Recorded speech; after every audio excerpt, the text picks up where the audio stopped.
आरक्षणावरून पुन्हा एकदा मराठा आंदोलक मनोज जरांगे आणि ओबीसी नेते लक्ष्मण हाके यांच्यामध्ये जुंपण्याची शक्यता आहे। जरांगेंच्या डोक्यावर परिणाम झाला असून त्यांना मानसोपचार तज्ञाची गरज असल्याची टीका हाके यांनी केली। जरांगेंवर सरकारने उपचार करावेत असा टोला देखील त्यांनी हाणला, तर हाकेंना मोजत नाही असा पलटवार जरांगे यांनी केला।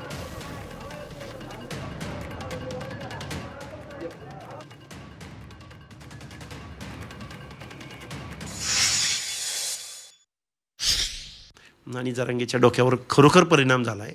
जरांगेला एका सायकेट्रिकच्या चांगल्या सायकेट्रिकची गरज आहे। आत्ता जसं तुम्ही जरांगेच्या मागण्या मान्य करून आम्हा ओबीसींच्या अनाथ माती कालवली, पण तशीच मुख्यमंत्री महोदय जरांगेला काहीतरी थोडंसं एका चांगल्या सायकेट्रिकला द्या आणि शासनातर्फे खर्च करा। पण महाराष्ट्राची जी काही एक वातावरण बिघडलं जातं आहे, महाराष्ट्राच्या दंगली होत आहेत, याला जबाबदार हा माणूस आहे, याला कुठंतरी आवरा।